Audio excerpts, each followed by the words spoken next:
let's rock and roll. Page 7. Is that Mr. Cope? Oh, Come up, Mr. Cope.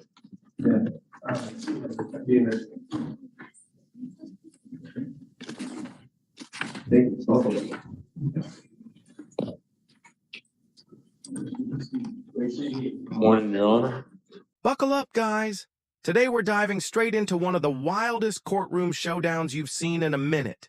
It kicks off with Mr. Cope, a repeat offender who's somehow still managing to shock the judge, despite a track record longer than a CVS receipt. From the second he steps up, there's tension in the air. The judge doesn't know whether to laugh or scream, because after arson, controlled substances, and probation, this guy rolls in with a fresh DWI. It's like he's trying to speed run a rap sheet. What's worse? This isn't even the full list. Just wait. All right, guys. Well, Morning, Mr. Cope, I don't know if I should be happy or upset with you, you know? After all the things that we did, every single thing that we did, you're on 2 very serious felony probations for an arson, possession of a controlled substance, and now you've picked up a DWI. You're facing up to 6 months in jail and or a $2,000 fine. We're going to do probable cause. You have the right to remain silent. Anything you say can or will be used against you, sir. You have the right to have an attorney present during questions and interviews. If you cannot afford a lawyer will be appointed to represent you, sir. Okay. On March 2nd, 2024 in Harris County, Texas, a traffic stop was conducted for a defective rear tail light at around midnight. Officers noticed red, watery, bloodshot eyes, strong odor of alcoholic beverage on breath, disoriented, swaying stance, heavy, thick speech. Here's where it starts to really unravel. The charges? A traffic stop over a busted taillight? Sounds minor, until officers get close and it turns into a textbook. DWI.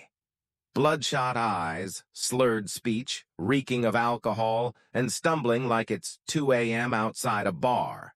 But that's not even the wildest part. There's a strong odor of gasoline on him, and no ID. Just imagine a dude showing up to court smelling like a fire hazard and thinking he's walking out with sympathy. Spoiler alert, the judge is not amused. Now, hold up. This is where the vibes go from back. It's slow to respond. Additionally, officers could smell a strong odor of gasoline coming from defendant's person. Wait, what did you just say?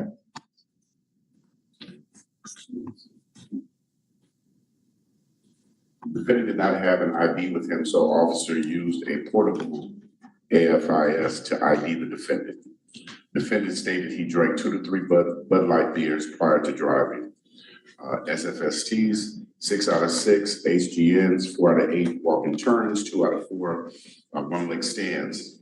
Defendant consented to a breath sample. Blood alcohol content was 0.018. You mean 0.108.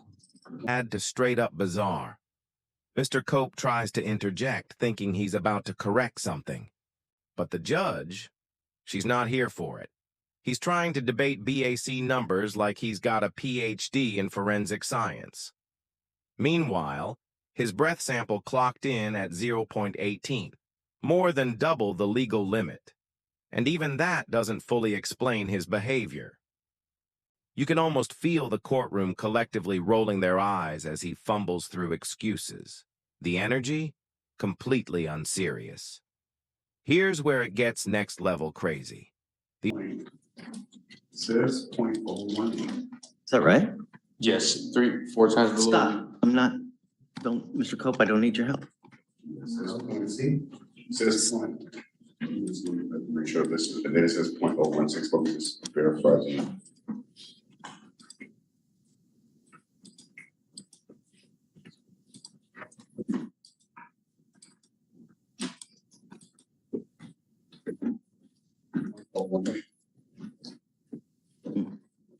You have a blood or breath? Well, there's more to the PC.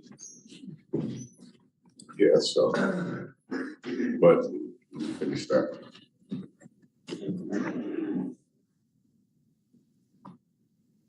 So Officers did not believe the defendant's level of intoxication matched the BAC report, so a DRE on scene. The officer, not buying the numbers, calls in a drug recognition expert, and that man does not hold back. They run field sobriety tests again, and guess what? The results are even worse. But the final kicker? The gasoline smell comes up again. Combine that with his previous arson charges, and suddenly this feels less like a DUI case and more like a walking red flag. The judge's face says it all. Perform an evaluation on the defendant. The DRE conducted the SFTs again. 6 out of CHGNs, 4 out of 8 walking turns, and 1 out of 4 one-leg stands. DRE advised he also smelled gasoline on the defendant, which he knows can be used as an inhalant. DRE advised that the defendant could be. He's also on probation for an arson.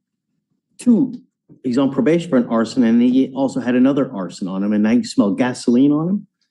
I think that you are an extreme danger to public safety, Mr. Coe. I really, really do. You have a discharging with us, an assault, while on bond for both of those cases. You pick up an aggravated robbery, arson, burglary of a habitation, possession of a controlled substance, another arson, all those felonies. You get on probation for 2, they dismiss everything else. Now you pick up a DWI, you take flight on the first time they gave you another PR bond. You got me bent if you think I'm gonna give you a PR bond again with all the stuff that you got. She's connecting dots, and they spell danger to society. Things go from courtroom drama to full-blown reality check. The judge breaks down Mr. Cope's criminal resume: aggravated robbery, burglary, controlled substances, multiple arsons, and a long line of offenses while on bond or probation. And yet, this man thinks he's walking out with a PR bond? The judge basically tells him, "You got me bent." That line alone should be framed. Her patience snaps, and it's one of the most brutal, honest, and absolutely earned moments. You'll see in court, no holding back. You are an extreme danger Your to Honor. public safety, and now you smell like gasoline? Hell no. He goes with you. Absolutely not. I'm gonna give you a lawyer today. Can you find someone, please?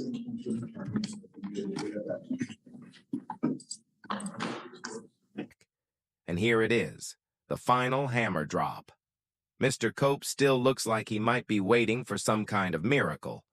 But instead, the judge shuts it all down. No bond, no sympathy, just cold reality. She's sending a loud message, not just to him, but to anyone thinking the system's a joke. It's the kind of courtroom moment you don't forget. So if you got a kick out of that breakdown, make sure to like the video, subscribe to the channel, and we'll see you in the next one.